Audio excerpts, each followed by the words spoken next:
الحمد لله فاطر السماوات والأرض الذي أخرج حكمه على جميع الموجودات الذي تفرد بالجبروت وتوحد بالملكوت.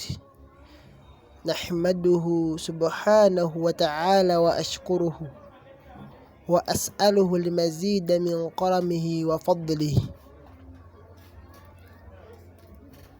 ثم صلاة وسلام على نبينا وحبيبنا محمد صلى الله عليه وسلم وعلى آله وأصحابه أجمعين، وبعد.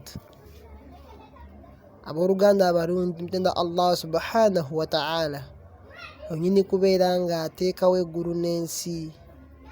Oyo Allah subhanahu wa ta'ala ayisa okulamula kwe ku bitonde bye byonna nga bw'aba ayagadde. Wasalawo nti enkuba etonnye teri asobola giremesa, wasalawo nti omusana gwake teri asobola kubeera nga agulemesa. Onyini kubeera nga atta abamu mu ffe nga bw'aba ayagadde nga tewali amubuuziza lwaki yegundi. Era oyo Allah subhanahu wa ta'ala akyatuwadde obulamu nze ayogera nammwe abampuliriza. Tumusaba Allah nga tumutenda, tumusaba twongere ku ebyo ebyengera byajja nga atugabira n'ebitiibwa. Tumusaba Allah subhanahu wa ta'ala asse okusaasira ebyengera n'emirembe ku nabbi waffe Muhammadin sallallahu alayhi wasallama, wamu ne ku bantu be ne basahaba be na buli yamugoberera yenna okutuusa ku lunaku olw'ekiyama. Allahumma amin. Abad, nabagamba abooluganda abalungi, tugenda kulaba ku duwa ez'enjawulo zetukola nazo oba zetusoma mu swala. Tugenda kulaba ku arukuu. Arukuu kiva mu kigambo raka'a, okutama, oba nga tukutamye mu swala nga tugenze ku rukuu. Nabbi waffe Muhammad sallallahu alayhi wasallama yabeera nga akolesa ebigambo eby'enjawulo ku kifo ekyo. Nga bwe nabagamba, tugenda kunnyonnyola eswala. Tugenda kulaba ku adhikaari nga 5 oba edduwa za mirundi 5 ezisomebwa mu kifo ekyo ekya rukuu. Oluvannyuma n'amakulu gaazo tubeere nga tugafuna mu audio eno oba mu vidiyo eno. Edduwa esooka nagisomesaako nga yesinga okubeera nga tusomesa abaana baffe mu masomero, era yesinga okubeera nga ekozesebwa mu swala zaffe eza bulijjo. Baddu ba Allah, singa owulira omuntu ng'asoma etali dduwa gy'okozesezza, tugamba nti mukyamu oba mufu. Era mbakubiriza nnyo baddu ba Allah mwena okubeera nga tuziyiga dduwa ezo ez'enjawulo n'amakulu gaazo. Dduwa esooka namba 1, nabbi yabeera nga asinga okukozesa, yajja mu bitabo bya sunna ebisinga, egamba nti subhana rabbiyal azim, subhana rabbiyal azim, subhana rabbiyal azim. Ekigambo ekyo oba edduwa eyo tugiddingana emirundi 3. Bw'obeera ku rukuu osobola okukolesa edduwa eyo n'ogamba nti subhana rabbiyal azim, oba bw'oba oyagadde n'oyongerako nti wa bihamdihi. Tugamba subhana rabbiyal azim oba subhana rabbiyal azim wa bihamdihi emirundi 3. Edduwa ng'ewedde, edduwa ey'okubiri tugamba subhanaka allahumma rabbana wa bihamdika allahumma ighfir li. Nabbi yabeera nga agikozesa nnyo nga anaatera okufa mu myaka gye ng'akuzeemu, yabeera nga akolesa edduwa eyo. Naawe kirungi nnyo okubeera ng'ogikozesa olw'obukulu bwayo n'obulungi n'amakulu gaayo. Tugenda galaba.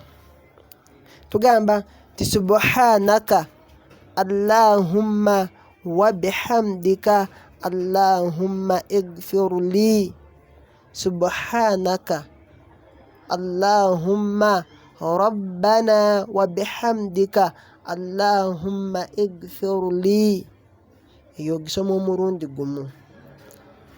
Bw'oba tosobodde kukozesa eyo edduwa ey'okusatu tugamba subuhun qudusun rabbul malaikati waruh. Gamba subuhun qudusun rabbul malaikati waruh. Jidam subuhun qudusun rabbul malaikati waruh. Tugenda kulaba amakulu gayo nayo. Tugamba subuhun qudusun rabbul malaikati waruh.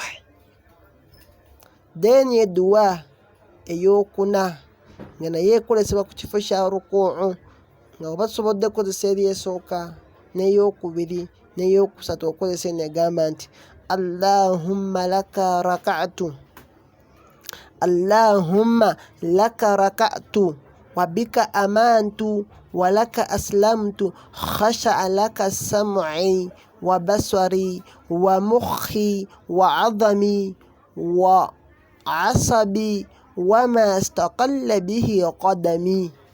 Nayo gisoma omulundi gumu. Jiddamu tugamba nti Allahumma laka raka'tu wa bika amantu wa laka aslamtu khasha'a laka sam'i wa basari wa mukhi wa 'azami wa asabi wa ma istaqalla bihi qadami. Jiddamu tugamba Allahumma laka raka'tu wa bika amantu wa laka aslamtu wa khasha'a laka sam'i wa basari wa mukhi wa 'azami wa asabi wa ma istaqalla bihi qadami. Nayo ogiddingana omulundi gumu nga gwogenda ng'ovaayo nti sami Allahu liman hamda. Edduwa esembayo eyokutaano tulyoke tulaba amakulu g'edduwa ezo. Tugamba nti subhana dhil jabaruti wal malakuti wal kibriyai wal azamati. Mulundi gumu nayo jiddamu tugamba nti subhana dhil jabaruti wal malakuti wal kibriyai wal azamati. Jiddamu tugamba subhana dhil jabaruti wal malakuti wal kibriyai wal azamati. Edduwa yeeyo eyokutaano gye tukozesa nga tugenze ku ruku'u. Njiddamu tugamba nti subhana dhil jabaruti wal malakuti wal kibriyai wal azamati. Mirundi omusoma omulundi gumu. Amakulu g'edduwa ezo oba adhikaari ezo oba ebigambo ebyo bye tukozesa ku ruku'u. Esooka nagisomesaako nga njigiriza eswala n'okubeera nga tuginnyonnyola mu lulimi Oluganda. Tugamba nti subhana rabbiyal azim. Subhana kigambo ekirina amakulu ga mirundi ng'esatu. So ogamba nti subhana wayawukana Allah, oba subhana otenderezebwe Allah, oba subhana ogulumizibwe rabbiyal azim, omulezi wange owa waggulu ennyo. Kiddamu tugamba nti subhana rabbiyal azim, atenderezebwe rabbiyal azim, omulezi wange Allah owa waggulu ennyo, al azim oba asinga byonna. So oteekako nti wa bihamdihi, tin'amatendo go gatenderezebwe. Subhana rabbiyal azim, atenderezebwe Allah omulezi wange oyo owa waggulu ennyo, wa bihamdihi, n'amatendo ge gatenderezebwe.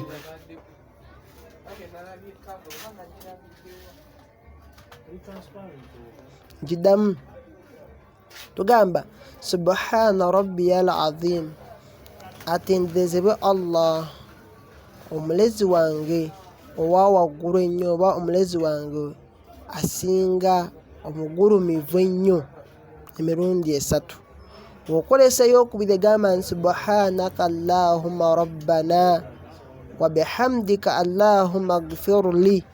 Tugamba nti subhanaka Allahumma rabbana wayawukana Allah, subhanaka allahumma wayawukana Allah otenderezebwe Allah allahumma rabbana aye Allah gwe mulezi waffe wa bihamdika n'amatendo go gatenderezebwe allahumma igfirli aye Allah nkusaba onsonyiwe nabbi waffe Muhammadin sallallahu alaihi wasallam. Aisha yabeeranga alipotinga nti yabeeranga akozesa nnyo edduwa eyo nga naatera okufa nga wagenda ku rukuu ne ku sujudu ng'akozesa edduwa eyo egamba subhanaka ogulumizibwe Allah otenderezebwe Allah allahumma rabbana aye Allah gwe mulezi waffe rabbana mulezi waffe wa bihamdika n'amatendo g'amalungi gatenderezebwe. Allah yatendebwa amatendo amalungi go kagatalimu bukendeevu nga tumugulumiza okumujja gireka si eyo gireke ya popo 5 gizewo subhanaka allahumma rabbana bihamdika n'amatendo g'amalungi Allah gabanga gagulumizibwa gatenderezebwe allahumma igfirli aye Allah nkusaba onsonyiwe allahumma igfirli aye Allah nkusaba onsonyiwe. Oba n'okolesa edduwa ey'okusatu egamba nti subuhun qudusun rabbul malaikati waruhi jiddamu subuhun qudusun rabbul malaikati waruhi subuhun otenderezebwe qudusun otukuzibwe okukujjako bwonna obukugattibwako mbu Katonda azaala pozi Katonda omwana pozi mwoyo gumutukuvu rabbul malaikati gw'omulezi w'abamalaika bonna wa ruhi era ne Jibrilu waako oba ne mwoyo mutukuvu nga naye kwali gw'omulezi w'abamalaika bonna ne mwoyo mutukuvu ta Jibrilu alayhi salam. So tukolesa ebigambo ebyo omulundi gumu wali ku rukuu ogamba nti Allah akbar n'ogamba nti subuhun qudusun rabbul malaikati wa ruhu nti ogulumizibwe otenderezebwe qudusun otukuzibwe oba watukula rabbul malaikati gwe mulezi w'abamalaika bonna wa ruhu ne mwoyo mutukuvu waako nga ye gwe mulezi we. Ebigambo ebyo kisoma omulundi gumu n'ovaayo. Oba woba tokolesezza eyo n'okolesa edduwa ey'okunayengambye nti allahumma laka raka'atu wa bika amantu wa laka aslamtu khasha'a laka sam'i wa basari wa mukhi wa adhami wa asabi wa ma istaqalla bihi qadami. Makulu g'ebigambo ebyo tugamba nti allahumma laka raka'atu aye Allah gwe nkutamidde ng'okotamye bulungi bwoti wabika amantu era gwe Allah subhanahu wa ta'ala gwe nzikiriza wabika amantu era gwe nzikiriza so nti amantu billah nzikiriza gwe Allah ti ye gwe Katonda weeka omutuufu owanamaddala walaka aslamtu era gwe Allah gwe njemulukukira aslamtu ekigambo ekyo emuva obusiraamu nti al islaamu huwa islaamu lillah okubeera nga omujemulukukira oba you submit yourself to him okubeera nga weewaayo gwe Allah gwe nzikiriza gwe neewaayo gy'oli oba gwe mbeera nga njemulukukira n'ogamba nti khasha'a laka sam'i ay Allah I humble myself to you or my ears to you nti nzikakanyiza netowaziza gy'oli sam'i amatu gange oba okuwulira kwange wa basari n'amaaso gange ngakakanyiza gy'oli ng'oli musalaawo nogamba nti wa mukhi n'obwongo bwange amagezi gange gonna gonna nga taddeyo mu kubeera nga nkujemulukukira banga ngakakanyiza gy'oli wa adhami n'amagumba gange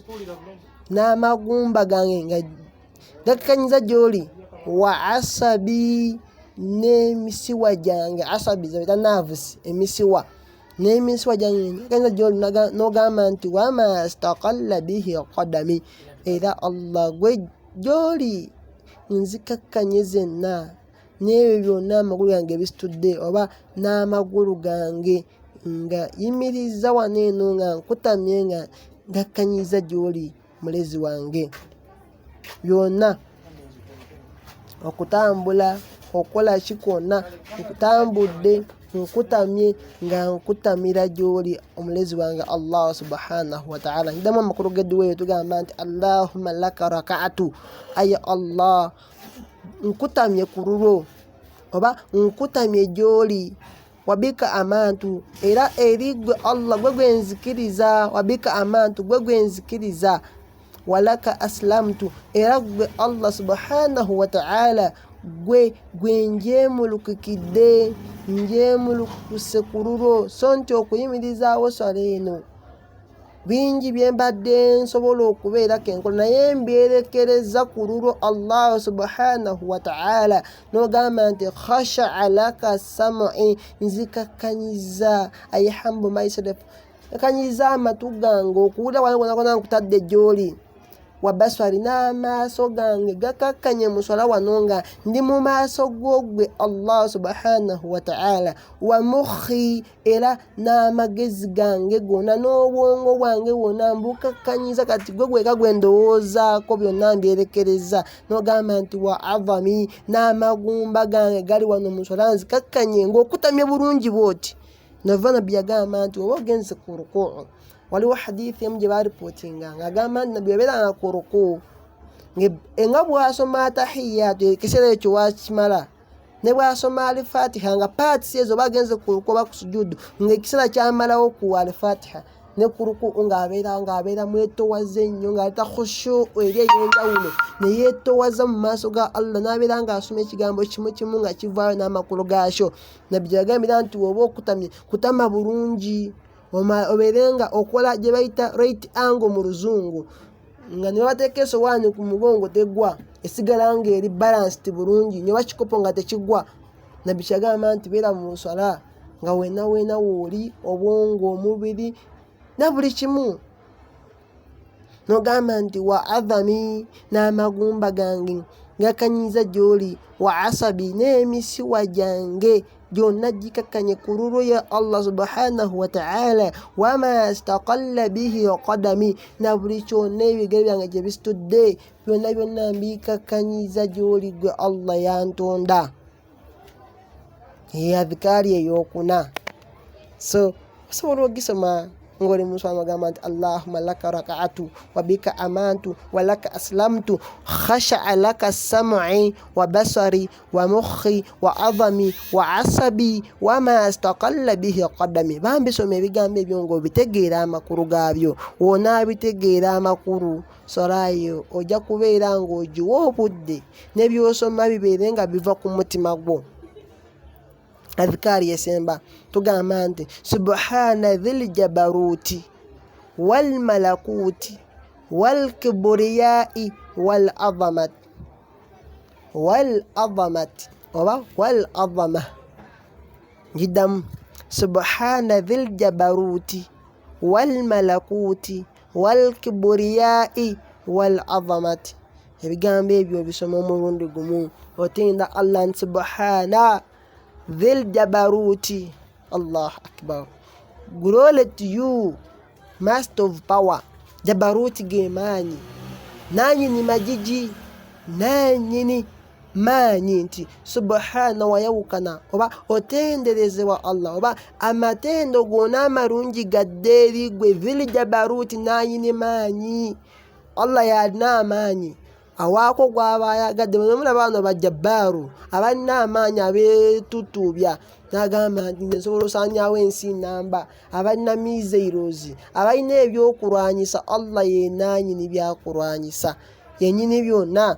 Tugamba subhana dhil jabaruti, amatendo gonna amalungi gago oba otendebwe gwe Allah nanyini maanyi. Wal malakuti era gwe nanyini bufuzi, malaku obufuzi bwonna bwa Allah yennyini maanyi yennyini bukulembeze. Obukulembeze bw'aba ayagadde nga yagamba mu surati al-Imran nti qulillahumma malikal mulk تؤتي الملك من تشاء وتنزع الملك ممن تشاء.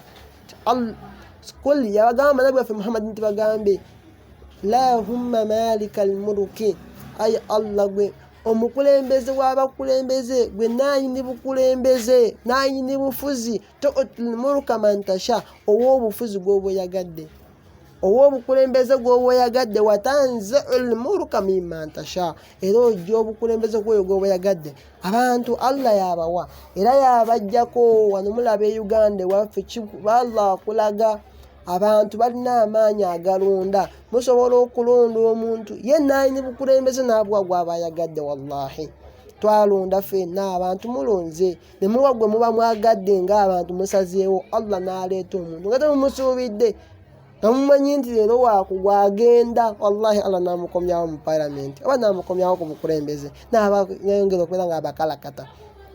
Kati wano kyogamba nti subhana dhil jabaruti otenderezebwe oba amatendo gonna amarungi gago gwe dhil jabaruti naayini maanyi wal malakuti era gwe naayini bukulembeze naanyini bufuzi wal kiburiyau gwe Allah yagurumira naanyini majesty gwe Allah wawaggulu naanyini kitiibwa ebitiibwa byonna bya Allah. Kyova olaba nti alkiburu gamu ku mazambi amanene okwekuza oba okwegurumiza Allah yennyini alina okubeera ng'agurumizibwa. Wal azamati azamati kitegeeza greatness okubeera nga ye yowenkiza oba yasinga owa waggulu era gwe Allah naanyini kubeera nga oli wa beeyi oli wa muwendo oli wa waggulu.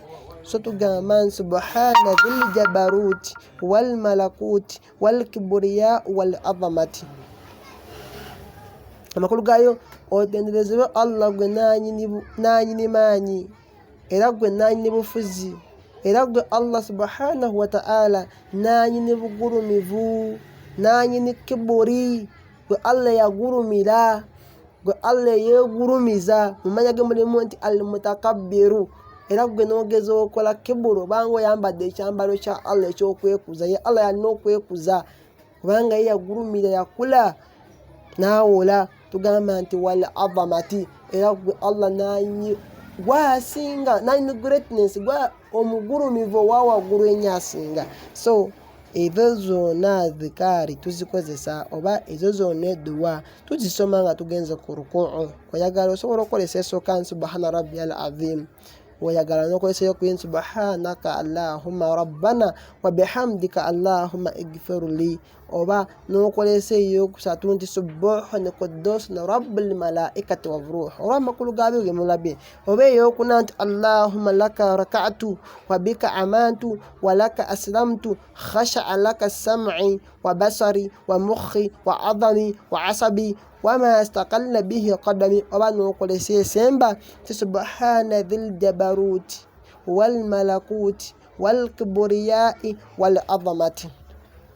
Ndetse ebigambo bino olwa hadithi y'omubaka gye yagamba nti sallu kama ra'aytumuni salli nti musaale nga bwe mulaba nsaala. N'atugamba nti eswala gwe gumu ku mulimu ogenda okusooka okubalibwa ku lunaku lw'ekiyama era singa enaasangibwa nga ntuufu nga by'osomye obadde obitegeera mu swalayo wallahi emirimu gyonna egisigadde Allah ajja kubeera ng'agirongoosa nga mitukuvu oyitewo obuyisi ate nga abasinga obungi ffenna kyetwagala abyabeera nga atusabira nnyo era ng'agamba tusabe nnyo Allah atuwe olubala olwangu naye singa swala ejja kusangibwa nga ntuufu ojja kufuna olubala olwangu. Barakallahu fikum wa jazakumullahu khairan fi dunya wal akhirah. Saba Allah bambi ffenna atuwe okubitegeera saba Allah abeere nga atussa mu baddu be abategeera ekyo ekisinga okuba ekirungi ne bassa mu nkola. Assalamu alaikum wa rahmatullahi wa barakatuhu.